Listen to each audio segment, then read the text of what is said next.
안녕하십니까. 상쾌한항해과 원장 류광성입니다. 이번 시간에는 치질의 발생 또는 악화시키는 다양한 원인에 대해 말씀드리겠습니다. 치질은 항문 주변의 염증이 원인이 되어 발생합니다. 사람에게는 건강을 지키기 위해 인체 면역체계가 갖추어져 있지만 몸의 기능이 약해지면 면역력이 떨어져 항문에도 염증을 일으켜 치질이 유발됩니다. 어떤 종류의 치질이든 치질을 유발하여 증상을 악화시키는 위험인자는 항문 주변에 발생하는 염증입니다. 원래 사람의 몸에는 자체 면역 기능이 있어 외부로부터 침입한 세균과 바이러스 등과 잘 싸워 건강을 유지하고 있습니다. 면역 기능은 림프구의 T세포와 B세포 그리고 그 외 백혈구 등이 담당합니다. 특히 구강 안쪽과 질 안쪽, 항문 안쪽 세 곳에는 국소 면역 기능이라고 하여 자신의 몸을 지켜주는 강력한 방어 기능이 있어 병원균의 감염과 염증이 잘 생기지 않습니다. 인체를 공격하여 건강을 해치는 작용을 하는 것을 공격인자라고 하며 그것에는 바이러스와 세균 등이 있습니다. 또 이들의 공격인자로부터 자신의 건강을 지키는 기능이 우리 몸에는 있는데 그것은 방어인자라고 하는 면역 기능입니다. 우리의 몸은 병을 생기게 하는 공격인자와 몸을 지키는 방어인자의 균형을 통해 건강이 유지되고 있습니다. 일상생활에서 항문에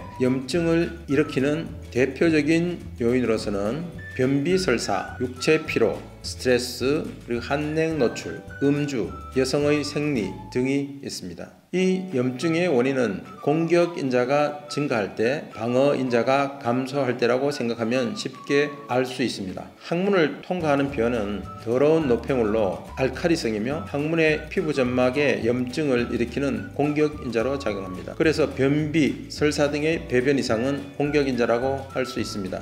알코올도 염증을 일으키는 물질이므로 음주를 하면 공격인자가 증가됩니다. 또 육체의 피로와 스트레스는 항문의 국소 면역력을 약화시키기 때문에 방어인자가 감소되는 것입니다. 건강한 사람에게서 치질이 걸리지 않는 것은 국소 면역이라는 방어인자와 공격인자가 잘 균형을 이루고 있기 때문인데 치질의 발생 악화 요인인 변비, 설사, 육체 피로, 스트레스, 한냉 노출, 음주, 여성의 생리 등의 균형이 깨지면 치질이 생기거나 악화됩니다. 만약 자신의 변을 손에 묻혀 오래 두면 손의 피부에 염증이 생겨 빨갛게 됩니다. 그 이유는 대변은 보통 알칼리성이며 변 속에는 많은 세균이 포함되어 있기 때문입니다. 변비 증상인 사람은 이 같은 변이 직장이나 항문에 며칠이나 머물러 있기 때문에 항문에 염증이 생기는 것이 당연하다고 할 것입니다. 공격인자와 방어인자가 균형을 이루어 건강한 상태로 유지되면 항문에 염증이 발생하지 않지만 공격인자의 힘이 증가되거나 방어인자가 감소하면 염증이 생겨 치질이 되는 것입니다. 정리해보면 공격인자가 증가되어 치질이 되는 경우가 변비, 설사, 음주, 여성의 생리 세 가지가 있고 방어인자의 감소로 치질이 되는 경우가 육체 피로, 스트레스, 한냉 노출 등 세 가지가 있습니다. 먼저 변비 설사를 보면 변비일 때 딱딱한 변을 힘주어 배변하게 되면 항문의 점막에 상처가 나고 거기로 변 속의 세균이 감염되어 염증을 일으키며 치열이 쉽게 생깁니다. 또 더러운 변이 며칠이나 머물러 노출되면 염증의 원인이 될 수 있습니다. 만성 설사도 변이 세게 항문을 통과할 때 항문의 점막에 상처가 생겨 치열이 되거나 항문 샘 쪽에 들어가 세균 감염으로 치료의 원인이 될 수 있습니다. 또 변비 때 너무 힘을 주면 항문의 쿠션 부분에 큰 압력이 걸려 동정맥총이 확장되어 치액이 될 수 있습니다. 치질 악화 원인 중 하나인 육체 피로가 있는데 운동이나 육체 운동으로 피로하게 되면 근육에 피로 물질이 쌓여 치질이 유발됩니다. 또 국소 면역력도 약해져 항문 내부에 염증 발생이 쉬워져 치질이 생깁니다. 또한 스트레스도 치질 악화의 원인인데 인체의 면역력은 심리 상태에 따라 좋아지거나 나빠진다는 사실이 밝혀져 있습니다. 예를 들어 스트레스를 받거나 슬픈 일이 있으면 면역력은 떨어지고, 잘 웃거나 즐겁게 지내면 면역력은 상승됩니다. 이것을 연구하는 분야가 정신신경면역학이라고 합니다. 스트레스는 면역력을 감소시키기 때문에 세균에 대한 저항력이 떨어져 항문에 염증이 쉽게 생깁니다. 원래 항문은 지저분한 변이 통과하는 부분이라 수많은 세균과 접촉하고 있습니다. 스트레스에 의해 항문을 방어하는 국소 면역력이 저하되면 공격인자가 세져서 항문에 염증을 일으키고 치질 증상이 나타납니다.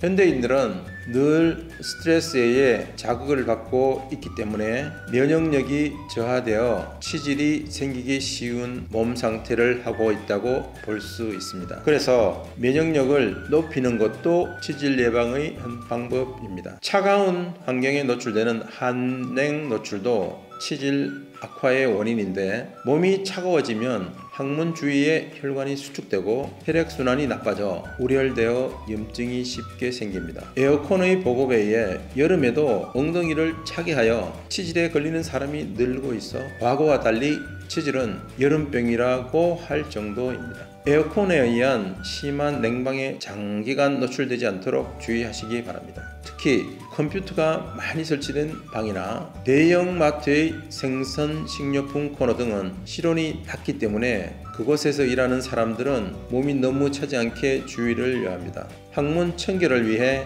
배변 후 따뜻한 탕에 바로 입욕하거나 엉덩이만 따뜻한 물에 담그는 좌욕만 하더라도 혈액순환이 좋아지고 치질의 원인 중 하나인 우열이 해소되어 치질 증상이 개선됩니다. 단, 치루의 경우는 세균 감염에 의한 화농이 원인이라 따뜻하게 하면 화농이 심해지면서 통증도 더 악화됩니다. 그래서 치루성 농약으로 인한 통증일 때는 따뜻하게 해서는 안 됩니다.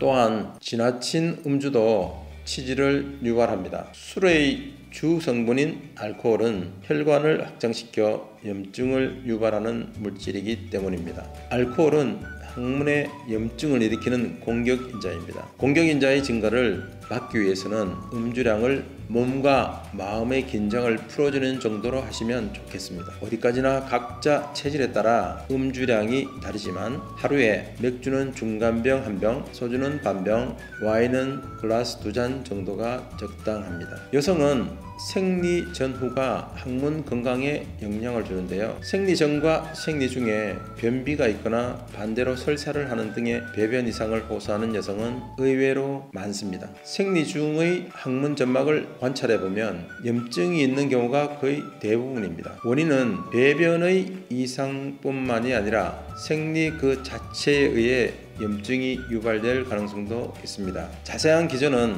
아직 알려져 있지 않지만 황체 호르몬 프로게스테론과 남포 호르몬 에스트로겐이 생리 전부터 생리 중에 걸쳐 급격하게 감소하는 것이 원인이 아닐까 생각되고 있습니다. 생리는 병이 아니며 또 대개는 주기적으로 오는 것이기 때문에 예측이 가능합니다. 대처법으로는 본인이 생리 전과 생리 중에 변비에 쉽게 걸리면 생리 며칠 전부터 콩이나 해조류의 식이섬유가 많은 식품과 요구르트를 적극적으로 섭취하여 변을 부드럽게 하는 등의 노력을 하는 것도 좋을 것입니다. 또 생리 중에는 항문 염증이 쉽게 생기므로 평소보다 수면을 1시간 더 하거나 업무량을 10% 줄이는 등 항문에 스트레스를 덜 주는 생활을 하는 노력이 필요합니다. 치질을 불러일으키는 이러한 공격인자들을 배제하려면 식이섬유를 많이 섭취하여 변비를 예방하고 또 충분한 휴식과 수면을 하고 피로와 스트레스를 해소하고 면역력을 회복시키는 것이 중요합니다. 사람의 건강은 외부로부터의 공격인자와 체내의 방어인자의 균형으로 지켜지고 있습니다. 외부에서 체내에 바이러스나 세균이 침입하면 백혈구나 림프구 등의 면역세포가 작동하여 침입자를 물리치고 건강을 회복시킵니다. 병에 걸렸을 때 열이나 땀이 나는 것은 면역세포가 외부의 적과 싸우고 있다는 증상 중의 하나라고 할 수 있습니다. 치질뿐만 아니라 병을 낫게 하고 건강을 회복하는 것은 본인의 자연 치유력에 따른 것입니다. 의사나 약은 도움을 줄 뿐입니다. 따라서 치질 치료에도 면역력 등의 자연 치유력을 높이고 외적 공격인자와 내적 방어인자의 균형을 유지하는 것이 중요합니다. 치질이 발생하고 악화시키는 변비, 설사, 육체 피로, 스트레스, 한랭 노출, 음주, 여성의 생리의 6가지 요인으로부터 몸을 지키는 생활을 하면서 평소에 신경 쓰는 것이 중요합니다. 다음 시간에는 학문의 대표적인 3대 질환인 무엇이며 각 질환별 증상과 원인 그리고 증상이 있을 때 스스로 할 수 있는 처치 방법에 대해서 알아보겠습니다. 감사합니다.